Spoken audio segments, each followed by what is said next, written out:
kenyang. Dan jangan makan ketika lapar. Ya. Betul. Nah, mungkin ini juga ada kaitannya dengan green economy. Nah, lanjut. Kita mulai dari pemahaman tadi basic mengenai kebutuhan kita, konsumsi kita ya. Iya, konsumsi kita. Jadi gini, ada dua hal yang memang saya pisahkan dulu. Iya. Antara masyarakat yang sudah terpenuhi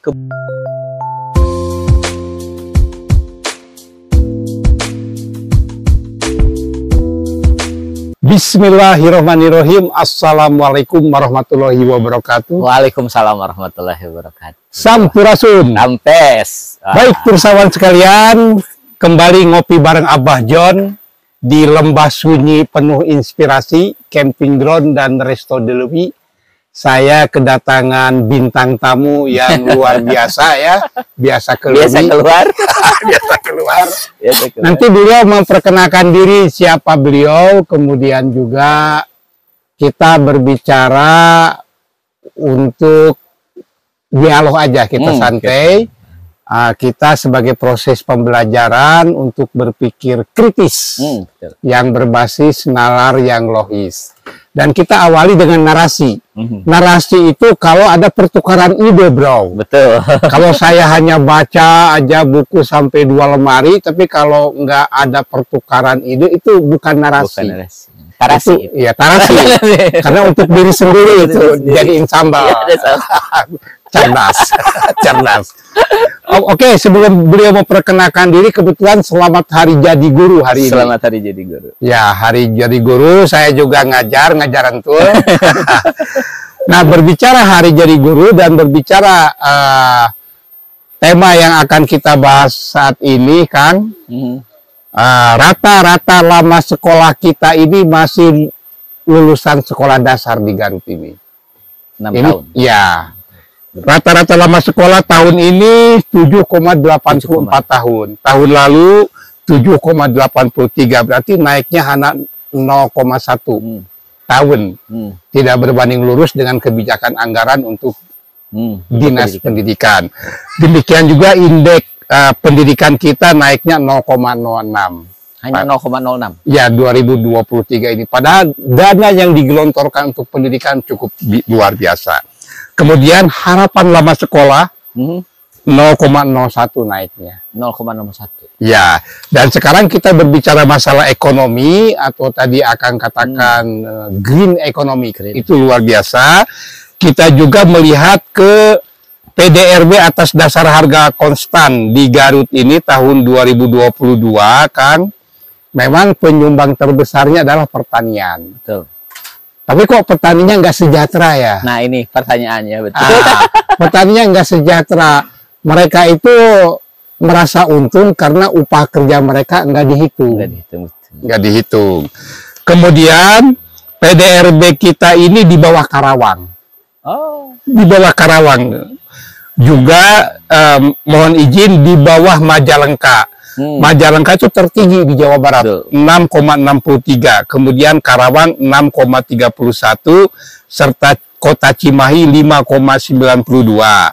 Sedangkan Garut kan pada urutan ke-16 dari 27 kabupaten kota di Jawa Barat 5,08. 5,08.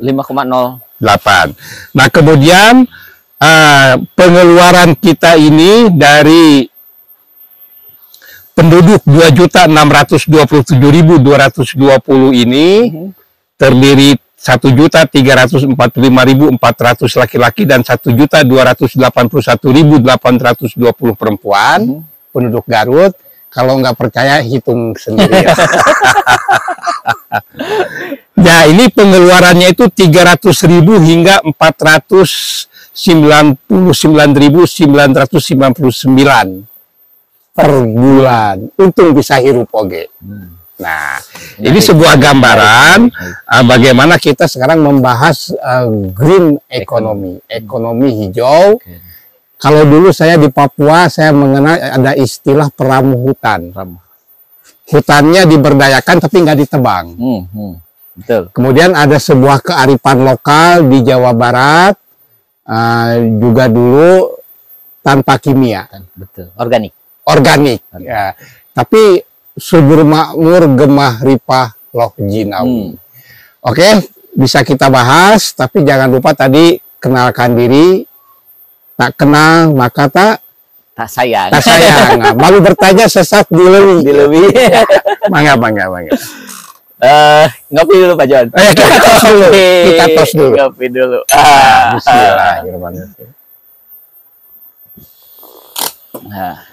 Bismillahirrahmanirrahim.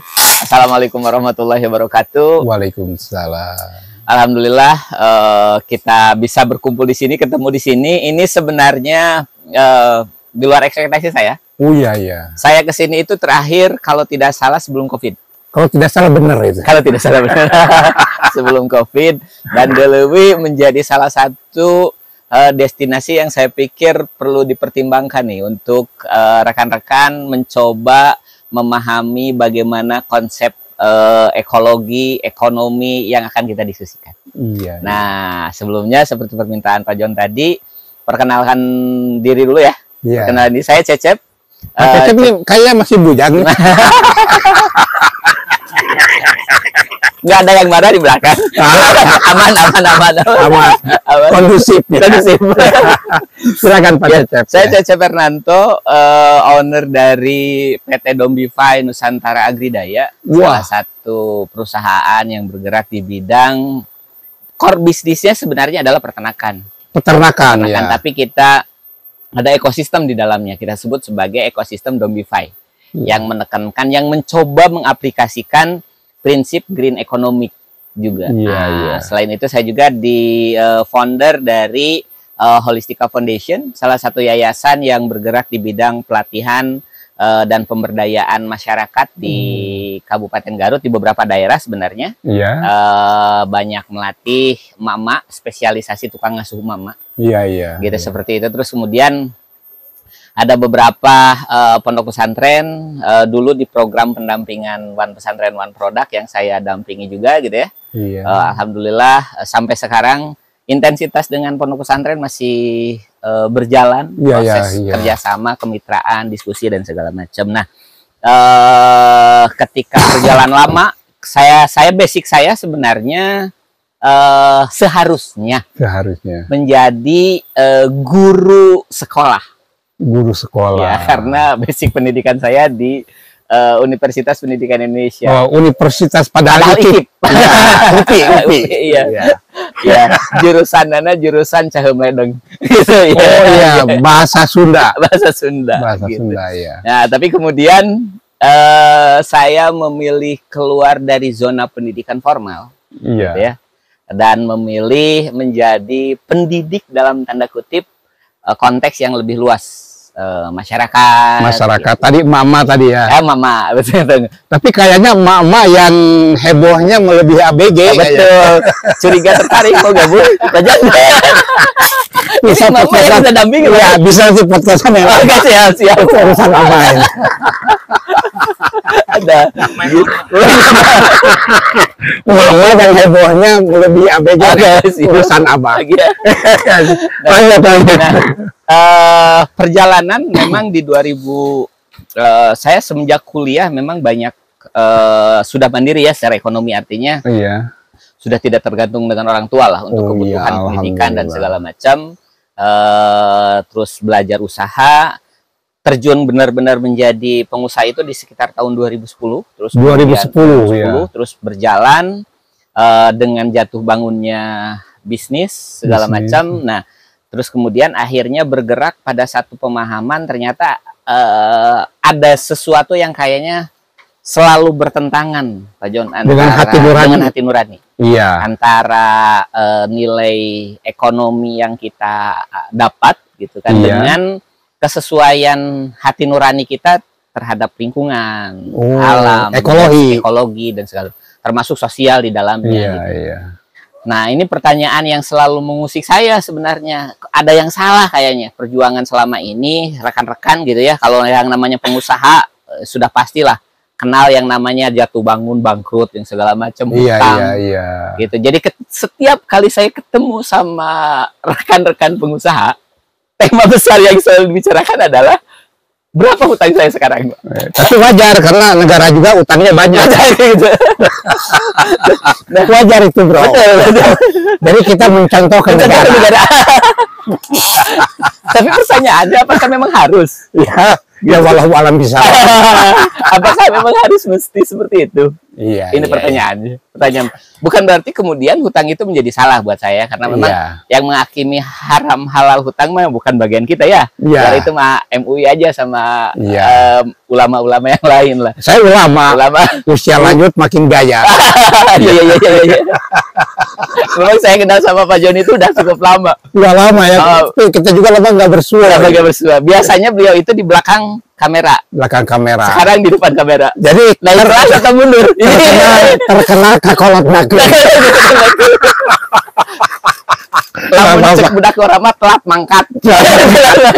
Allah itu adil. Sekarang bagian saya. Lu yang jadi kamera. Iya. Giliran.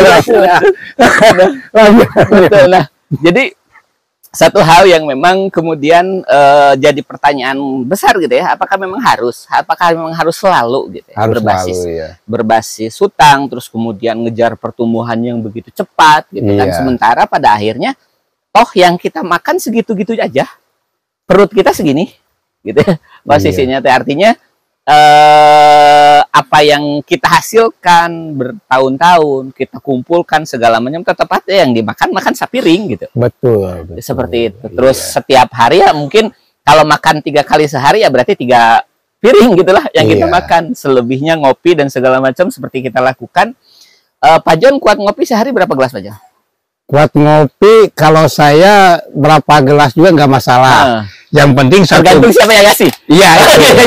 Apalagi mama tadi. Iya. 1 gelas kopi saya imbangi 3 gelas air putih. 3 gelas air putih. Ya, jadi saya juga 1 ember kopi nggak masalah.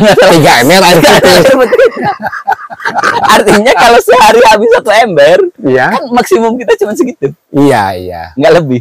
Ya, gitu. Kalau logiknya itu 3 gelas. 3 gelas sehari ya? Sehari. 3 gelas sehari. Tapi kita tetap imbangi dengan air putih. Nah, artinya kalau semuanya 3 gelas sehari, dengan rata-rata kopi termahal di Garut itu kopi biasa itu 22.000 atau 25.000 sekitar segituan ya? Iya. Harganya yang kita hasilkan. Nah, ini pertanyaan yang kemudian mengusik kita, apakah kemudian perlu yang namanya pertumbuhan, akselerasi itu ya, benar-benar harus kita lakukan?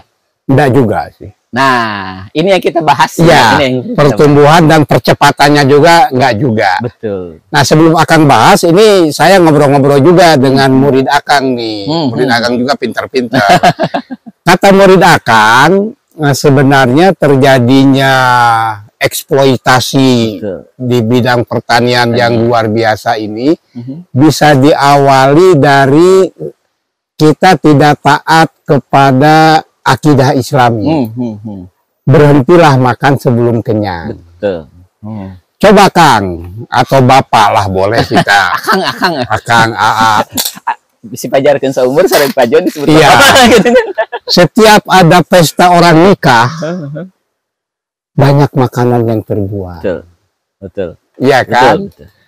Segala diambil apa nggak kemakan, dibuang. Akhirnya kan. Sementara itu kita juga dihadapkan kepada keterbatasan lahan yang alih fungsi dan lain sebagainya. Ini kata murid Akang gitu. Nah itu mungkin dari satu sisi berhentilah makan sebelum kenyang dan jangan makan ketika lapar. Ya. Betul. Nah mungkin ini juga ada kaitannya dengan green economy. Nah. Lanjut. Kita mulai dari pemahaman tadi basic mengenai kebutuhan kita, konsumsi kita ya. Iya, konsumsi kita. Jadi gini, ada 2 hal yang memang saya pisahkan dulu. Iya. Antara masyarakat yang sudah terpenuhi kebutuhan dasar, artinya dia normal makan 3 hari sekali, ukuran normal orangnya nih ya. Terus kemudian dengan menu yang seimbang. Sekarang itu bukan 5 sehat 4 sempurna, tapi seimbang. Kalau dulu kan 4 sehat, 5 sempurna. Bukan 5 mencret. Nah, menu seimbang gitu ya. Seimbang, artinya secara gizi dan nutrisinya itu sudah terpenuhi. Nah, Kalau seumpamanya yang memang sudah terpenuhi standar itu, saya pikir ketika terjadi kejadian nih, orang makan di makan di hajatan, gitu ya, nggak bakalan lapar mata. Nggak bakalan lapar mata. Nggak bakalan lapar mata. Kenapa? Nggak sebeh gitu. Jadi yang bikin makanan terbuang itu lapar mata, lapar mata. Ya segala gitu. Segala macam, karena dia tidak terbiasa melihat itu.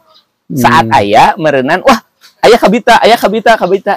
Sementara lidahnya, badannya belum tentu sesuai, belum tentu mau menerima. Itu satu konteks itu. Nah, balik lagi Pak Jon, kita sambungkan sedikit dengan data yang tadi disampaikan oleh Pak Jon bahwa tingkat konsumsi atau pendapatan penghasilan masyarakat Indonesia, Garut terutama, hanya 300.000 sampai 500 paling tinggi. 500.000 per bulan. Ya, untuk hari dipogenya. Nah, artinya dengan ongkos segitu, kira-kira mungkin nggak orang makan 3 hari sekali? Nggak mungkin, bro.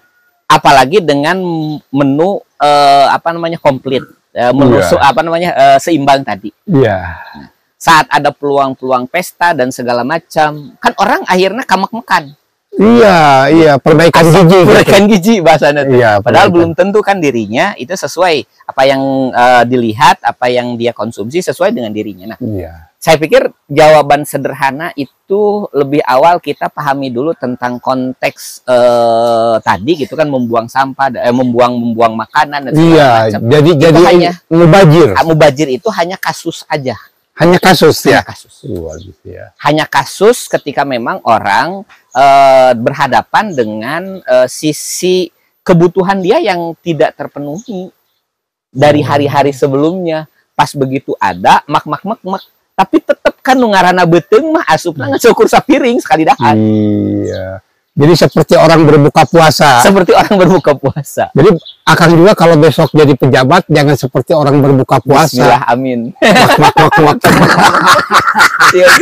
Nah, sekarang kan mau ada pemilihan para petinggi, sebentar lagi legislatif, sebentar lagi bupati. Jangan seperti orang berbuka puasa. Saya lagi raweh. Nah, itu hanya akan terjadi pada orang-orang pertama yang belum puas, belum cukup menikmati kehidupannya, Pak. Wah. Siga kieu analogi tadi. Lamun aya nu datang ka kondangan. Heug jelema beunghar. Mungkin teu nyandakna sapiring mentung. Moal mungkin. Kahiji era, kadua da geus biasa. Apa yang dia makan, apa yang dia kadang-kala orang itu makan seremoni aja. Gaya. Gitu kan. Tapi anu punten belum terbiasa menu itu. Sahabakna mumpung aya. Da siga kitu. Gudung. Anu asep ka beuteung mah. Akhir saya. Astagfirullah. Istighfar, bro, istighfar. Nah, dimulai dari candaan tadi ya. Sebenarnya gini. Kemudian saya memahami bahwa ternyata saat ini ada ketidakseimbangan. Antara kegiatan aktivitas ekonomi kita yang mengejar pertumbuhan begitu luar biasa dengan akhirnya tadi tingkat kebutuhan kesadaran mengenai tingkat kebutuhan manusia gitu ya, orang-orang di sekitar kita dan segala macam. Artinya seperti ini. Lahan, kita ketahui bahwa lahan pertanian di Garut itu ratusan ribuan hektar. Iya, betul. Dengan 2 juta penduduk. Iya. Logikanya dengan luasan lahan sekian itu seharusnya cukup kok untuk memenuhi kebutuhan masyarakat Garut. Sejahtera harusnya. Tapi logika kita menjadi salah. Saat ini pertanian, orang-orang menanam, bertani itu bukan untuk yang dimakan, untuk dijual, bro. Untuk dijual, betul. Gitu. Jadi apa yang ditanam di Garut, apa yang ditanam oleh petani-petani Garut, tujuannya bukan untuk dimakan, tapi untuk dijual. Dan yang lebih repot lagi, mereka terjebak kepada tengkulak. Nah, itu dia. Kenapa terlibat pada tengkulak? Coba gerak. Kenapa terlibat pada tengkulak? Gaya hidup, hedonis dan lain sebagainya. Terus biaya operasional juga tinggi. Nah, karena gini, prinsip itu susah, enak, betul. Prinsip dari pertanian sebenarnya kan Bertani itu adalah basicnya hidup. Beternak itu adalah basicnya kehidupan. Karena proses peternak tanpa proses pertanian orang nggak bakalan makan. Oh ya kan, Akang juga berternak apa sekarang? Saya sekarang beternak domba. Tapi nggak pakai bedak dombanya. Domba murni. Domba murni. Jangan domba. Nah, apa namanya? Prinsipnya kan untuk bertahan hidup. Nah, sekarang justru yang terjadi adalah ketika ditanam yang pertanian, petani itu lebih berpikir bagaimana saya menanam kemudian untuk dijual. Untuk dijual. Dapat uangnya untuk kemudian dia makan, kan lucu. Lucu ya. Ya lucu. Dia belanja lagi. Belanja lagi. Oh ya, jadi pertukaran uangnya di luar. Ya. Contoh ya, petani nanam apa namanya tomat. Tomat. Atau yang paling umum lah, petani nanam beras. Ini terjadi di beberapa desa, Pak. Iya, memang beras. Petani nanam beras, gitu kan. Terus kemudian saat dia panen, berasnya dijual semua tuh. Nyimpen sedikit. Habis sisa simpanannya, apa yang dia lakukan? Beli lagi. Uang dari hasil ngejual beras. Nah, iya. Itu yang terjadi sekarang. Makanya kemudian hingga akhirnya petani dengan pola seperti ini, dengan mekanisme seperti ini, kapan akan makmur, kapan akan sejahtera? Iya, betul. Dengan logika sederhana kita balikan lagi. Kalau seumpamanya kita balikan, bertani, beternak itu adalah untuk apa yang kita makan. Beternak itu adalah untuk apa yang kita konsumsi. Penuhi dulu kebutuhan kita, baru sisanya dijual. Maka saya pikir hitungan Pak John tadi, masyarakat Garut itu hanya 300 sampai 500 ribu belanja terjadi masalah. Ya. Kalau da beasna geus aya, sayurna geus aya, endogna geus nyokot di tempat sorangan. Iya. Gitu nya. Pemajikan denok. Gitu. Sawah ledok gitu. Naon deui bro gitu kan. Ya tinggal jadi, ibadahnya aja. Teu boga duit ge maksudna. Teu nyekelan duit ge kan tidak jadi masalah.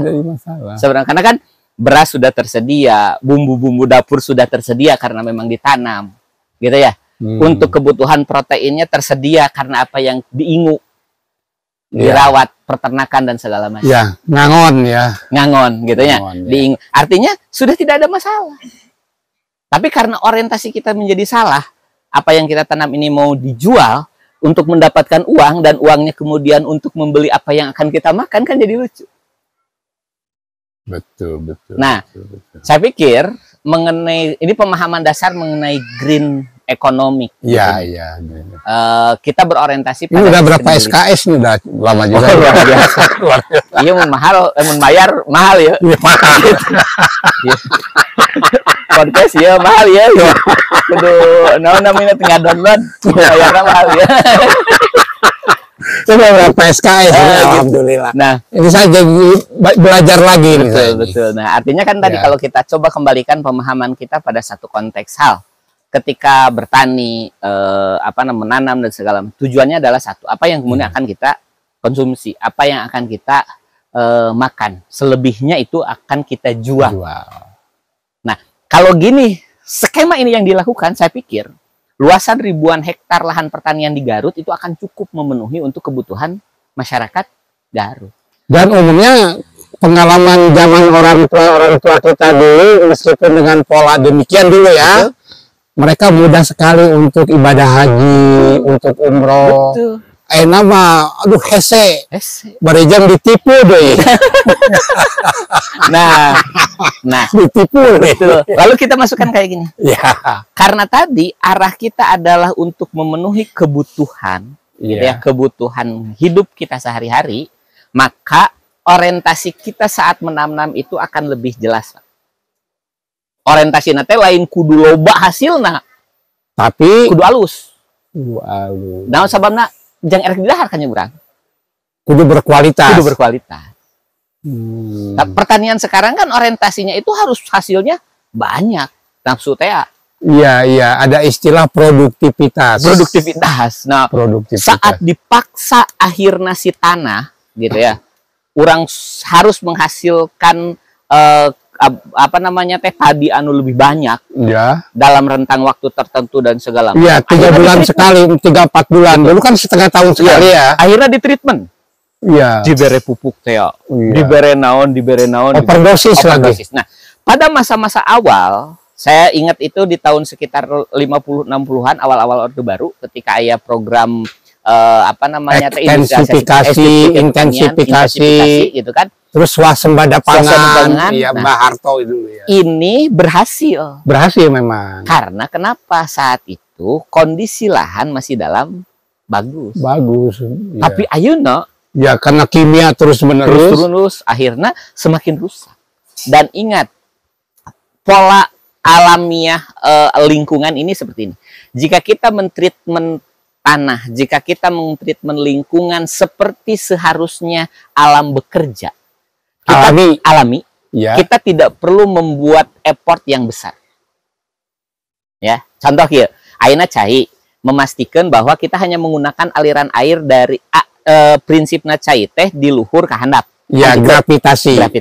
Ya. Jadi lamun hayang narima cai berarti di handap pertanian, di luhur diantep sina gunung. Kan gitu. Ya. Ya, akhirnya si cai nyorolok ke handap gitu. Pertanyaan saya, perlu gak kita mengeluarkan energi untuk memanfaatkan air di pertanian? Lamun caina diantep ke handap. Ya, tidak perlu repot. Ya. Tapi kalau seumpamanya kondisinya kayak gini. Berbalik ya. Berbalik. Ini air di bawah nih. Disedot ya. Di luhur. Disedot. Caina di luhur. Pertaniannya di luhur, di kebun itu tuh ya. Di luhur. Cai di handap itu di luhur. Perlu tenaga tuh? Perlu dong. Perlu ngeluarkan duit biaya? Perlu dong. Akhirnya kos lebih besar. Iya. Ya, walaupun kemudian akhirnya hasil pertaniannya bagus, itu tidak sebanding dengan kos yang dikeluarkan. Tidak berbanding lurus. Tidak berbanding. Itu satu prinsip urusan masalah air ya, Hungkul. Sementara ayeuna konsok melak semet ka suku gunung. Anu geus puguh di luhur teh itu tidak akan ada air. Kenapa ada air? Mah pasti bakalan dihandap. Betul. Dipaksakan ditarik, kosnya akan sangat tinggi. Biayanya. Hingga akhirnya biaya-biaya pangan itu menjadi sangat tinggi. Gitu ya. Biaya-biaya hasil pangan itu menjadi sangat tinggi. Belum lagi urusan masalah transportasi. Nah, ya, gitu kan. Nah, ya. Belum lagi untuk naikkan karena memang ongkos pikul. Nah, ya. Biaya untuk pupuk, nah. Bibit. Nah, sekarang kita sudah sangat tidak mandiri bibit. Ya, rata-rata bibit pakai tokoan Hungkul. Ya. Itu akan memakan kos yang sangat berat. Iya, iya. Posisinya. Nah, akhirnya biaya-biaya kos pertanian itu karena kita tadi orientasinya erega jual, lain anu jang ngeusian beuteung sorangan, itu menjadi tinggi. Saat produksivitas harga pertanian tinggi, pemerintah oge kan harus tetap menekan harga supaya bisa kabeli ku masyarakat lain. Hingga akhirnya aya nu disebut ku HPP. HPP beras kudu sabaraha. Ketika pertanian kos harga yang dikeluarkan oleh petani itu semakin tinggi, ieu teu meunang dijual leuwih mahal. Gitu nya. Yeah. Karena lamun ieu dijual mahal, elemen-elemen lain pasti bakalan ngilu naik. Ngikutin lebih mahal. Gitu. Walaupun petani mungkin dijual mahal, contoh gabah di petani gitu dibeli ayeuna 7.000. Ya. Gabah kering giling. Gabah kering giling. Sekarang kan di angka sekitar 4.000-an lah kalau nggak salah, 37 atau sampai 4.000. Nah, dibeli di harga segitu. Ku petani itu dibeli ku tengkulak atau siapapun dibeli dengan harga 7.000. Betul. Petani makmur. Pertanyaan saya, apakah uang yang dihasilkan ku petani ini akan menjadi dia kaya? Tidak. Karena dia harus kos. Elemen-elemen yang lainnya akan naik. Insya Allah kalau saya nanti besok pilpres jadi, pokoknya dijamin dari menteri. Jadi menteri kalau saya besok jadi presiden. Menteri urusan mama. Supaya Pak bahagia. Pilpres 2024 saya jadi, saya dijamin dari menteri. Kata sih kayak gitu, Pak. Jadi ya akhirnya akan lebih tinggi gitunya. Yeah. Nah, tapi saat kita kemudian kembali kepada hal yang paling sederhana, di mana yang namanya pertanian itu adalah untuk memenuhi kebutuhan. Terus kemudian kita menggunakan bagaimana hakikat alam bekerja, ya, sesuai dengan alamiahnya alam bekerja, lingkungan kita bekerja. Saya pikir effortnya pun tidak perlu kita keluarkan dalam jumlah yang sangat banyak. Betul. Gitu. Nah ini juga begini, sekaligus ini saya menilai saya berbicara seobjektif mungkin ya Kang ya. Kepemimpinan Bupati Rudi Gunawan dan Dr. Helmi ini kalau saya bandingkan dengan bupati-bupati sebelumnya, beliau itu yang terbaik. Terbaik nih. Dalam konteks. Ya dalam konteks, tapi tidak ideal. Karena PDRB kita rendah. Ini juga Pak Bupati, saya memuji Bapak dan Wakil, tapi ya saya juga sebagai jurnalis harus objektif. Betul. Tidak ideal. Betul. Dan secara keseluruhan ekonomi makro kita ini belum bisa mensejahterakan. Kita hanya pintar memberi stimulan. Kalau saya sudut pandang saya ya ini sudut pengusaha. Kita boleh baik, tapi sebentar. Kita hanya pintar memberikan stimulan. Dan ini pun kalau tidak diimbangi dengan pendampingan, masyarakat petani kita akan jadi peminta-minta. Nah. Bahaya ini. Nah, ini untuk Garut ke depan. Nah, silakan pandangan Akang. Kalau saya lihat kayak gini, betul. Ada beberapa hal yang memang secara konteks pembangunan pada masa era Rudi Helmi ini baik. Baik, kita akui baik. Betul, kita akui baik. Terus pertama dari arah pengembangan strategi pengembangan pembangunan, ya, penguatan infrastruktur, terus kemudian sistem dan yang lain-lain di pemerintah itu sudah mulai membaik. Tapi ada satu hal yang saya paham, yang saya kritisi sebagai konteksnya penggerak ekonomi atau apapun pengusaha mungkin dalam boleh. Saya pikir satu hal, tidak punya arah pengembangan ekonomi yang jelas. Itu masalahnya. Di bawah kamana ya? Di bawah kamana ekonomi Garut ya? Itu selama 10 tahun, artinya 2 periode itu, saya mempertanyakan, ya di bawah kamana? Dalam konteks ekonomi, dalam konteks pembangunan, regulasi pembangunan gitu ya, tata administrasi pemerintah dan segala macam, saya acungi jempol. Iya. Gitu. Tapi ketika berbicara, kemudian pembangunan Garut, ekonomi dalam konteks ekonomi mau arah kemana? Kiblatnya kiblatnya kemana? Erek didorong ke pertanian, erek bener sebagai sentral pembangunan kita di Kabupaten Garut, ataupun erek pariwisata, ya, atanapi erek industri, kita nggak jelas. Hingga akhirnya selama 10 tahun makanya tadi wajar data-data yang disampaikan oleh Bapak tadi gitu ya, secara statistik perkembangan ekonomi kita kurang bagus. Karena orang tidak punya arah pengembangan ekonomi anu jelas. Erek mana konteksnya, erek dibawa kemana ekonomi Garut gitu. Posisinya teh. Erek market teori nu mana? Jangan bangun Garut. Lamun secara teori tadi. Gitu ya. Nah, apakah kita masih mengejar ekonomi pertumbuhan? Atau kita geser sangat jauh dengan ekonomi keberlanjutan, sustainability? Padahal ia sudah digariskan oleh pemerintah melalui SDGs gitu ya. Betul. Erek dibawa ke mana? Nah ini masih abu-abu, masih tidak jelas hingga akhirnya tidak jelas ya. Cocol di dia, gitu kan posisi nate, dan tidak memberikan efek yang secara signifikan bagi peningkatan ekonomi di Kabupaten Garut. Kritik saya hanya itu. Jadi kalau seumpamanya pun kemudian nih gitu ya. Pemerintah atau siapapun yang terpilih nanti di Bupati next, yang perlu dibicarakan sekarang adalah Garut secara konteks ekonomi mau diarah ke bawah kemana?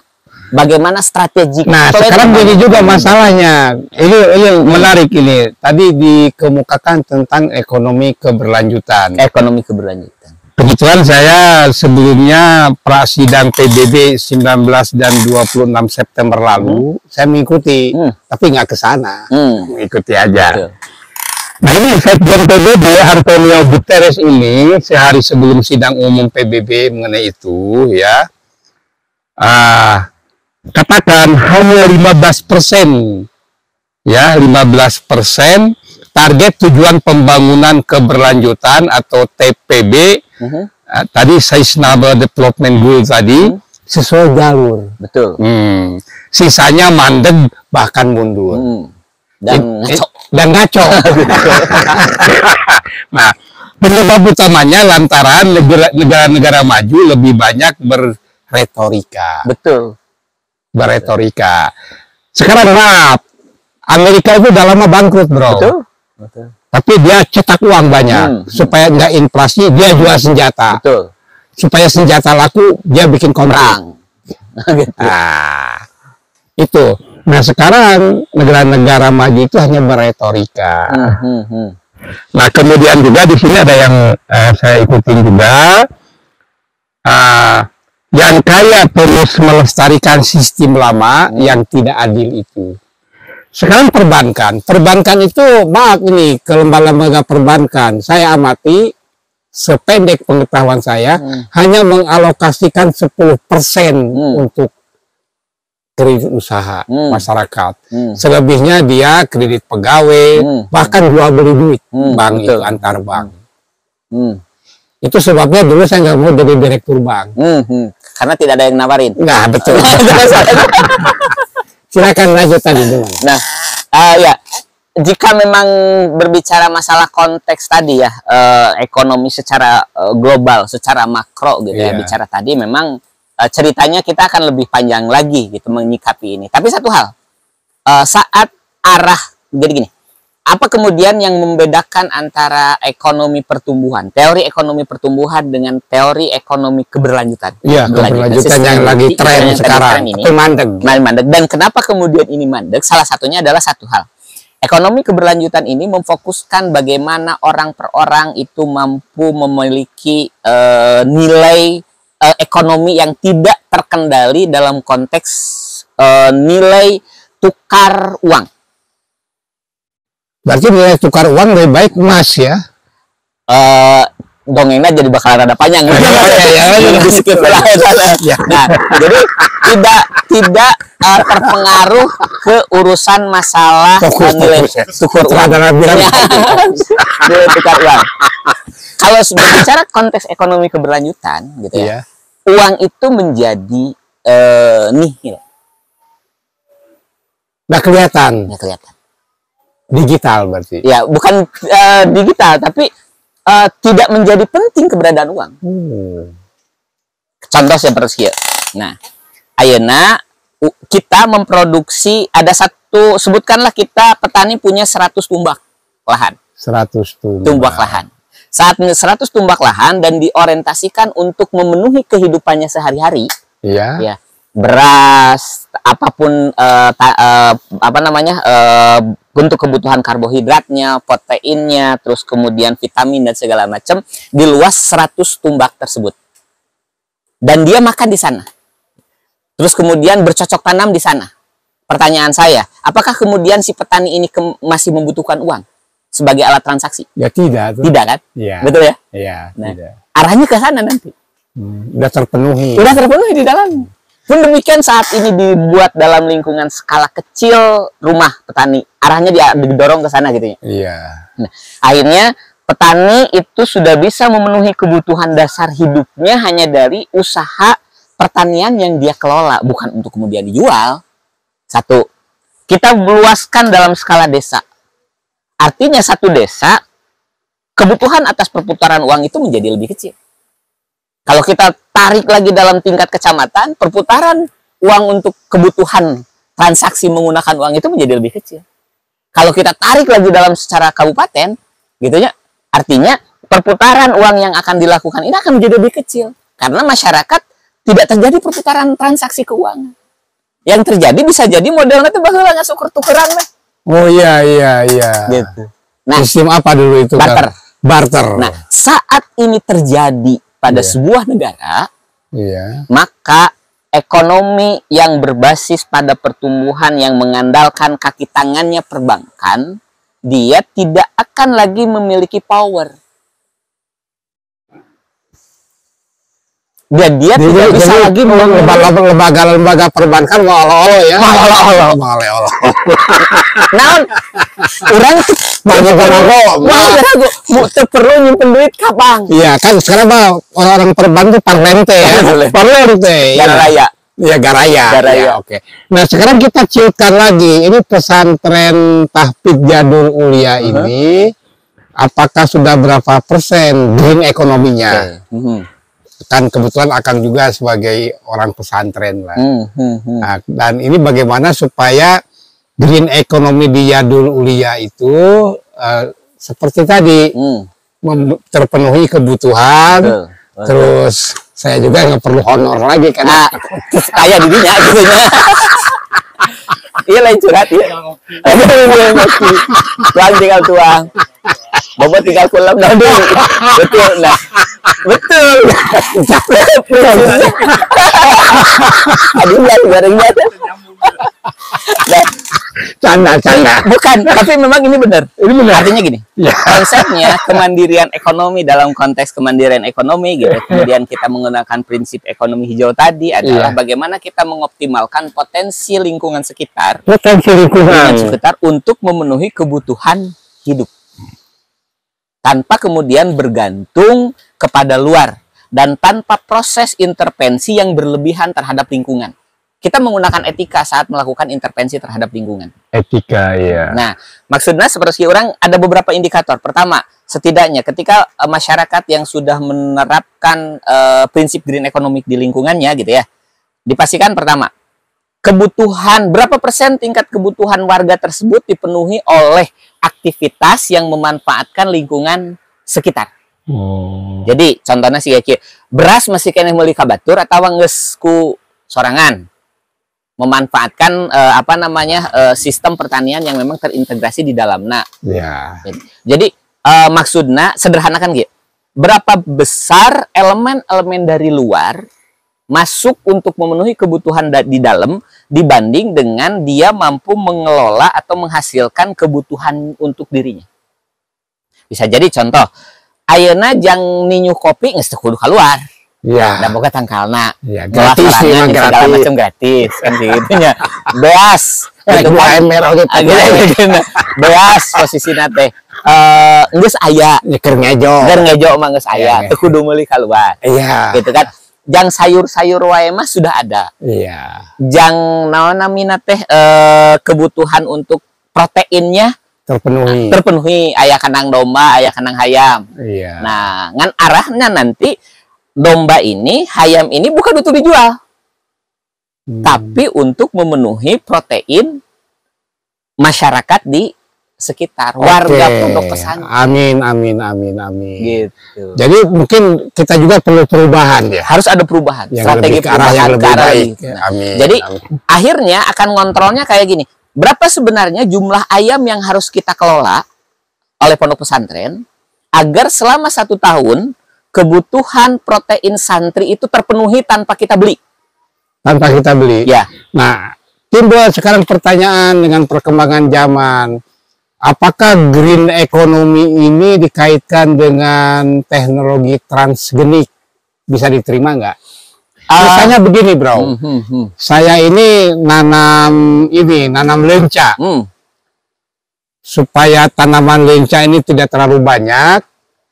Dengan transgenik lenca itu buahnya sebesar kelapa. Nah, itu bisa diterima nggak? Nah, konteksnya jika kita melakukan proses, prinsipnya gini, ketika kita melakukan proses intervensi terhadap lingkungan dan itu tidak merubah faktor-faktor lain yang bisa berakibat pada kebutuhan intervensi yang lain, itu masih bisa diterima.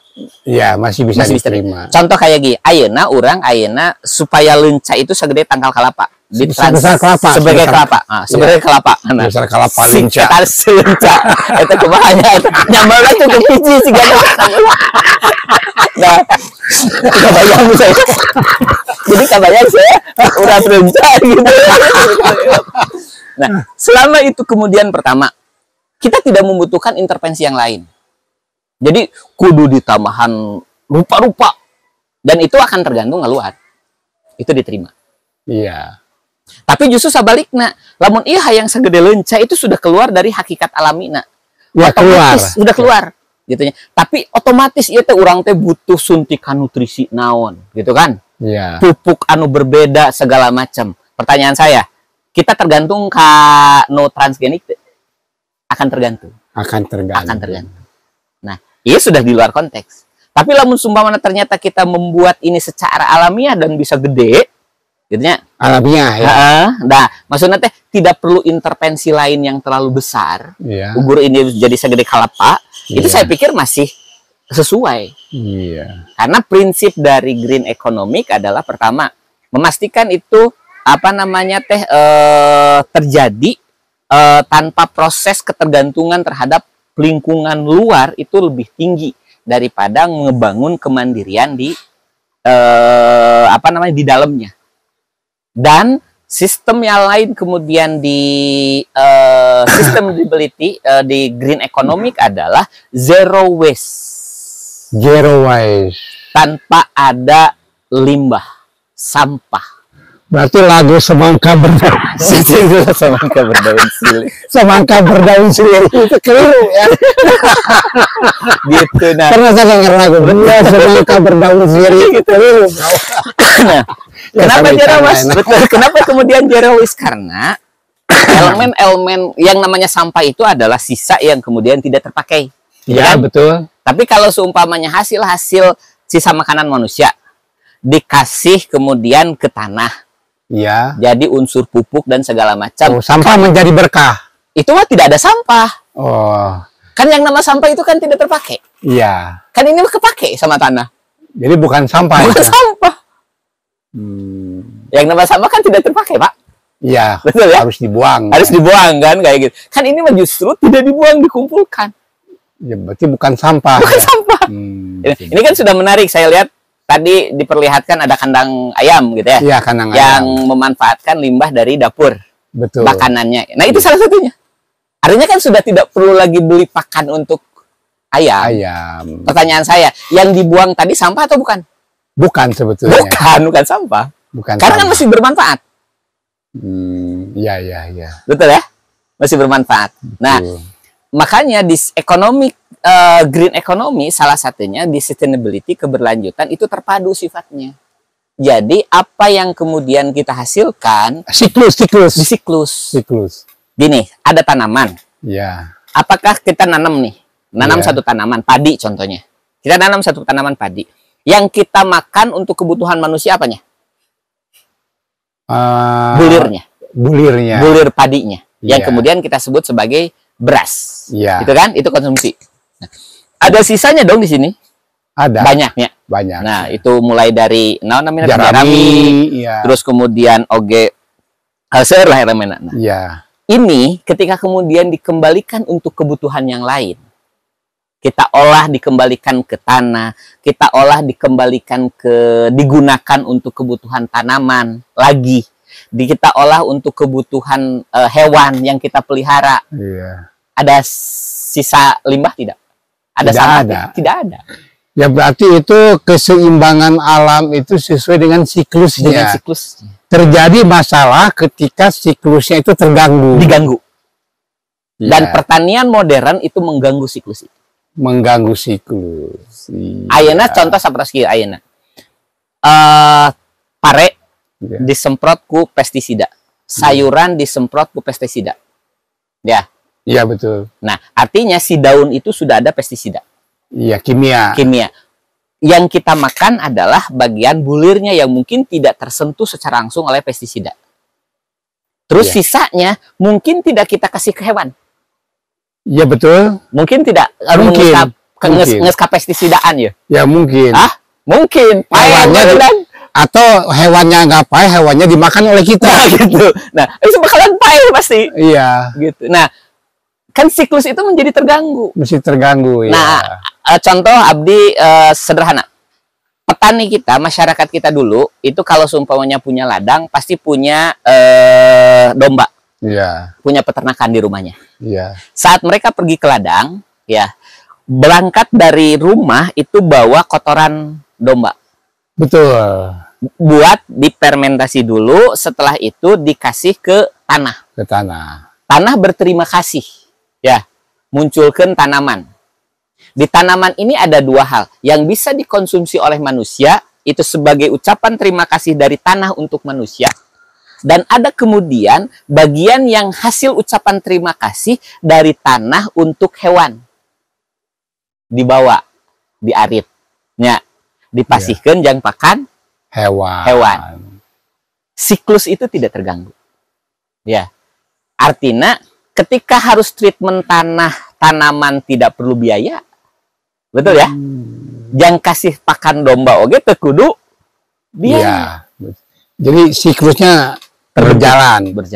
Berarti banjir juga karena siklus terganggu ya. Terganggu. Karena volume air itu di dunia itu sama. Betul, tetap ya.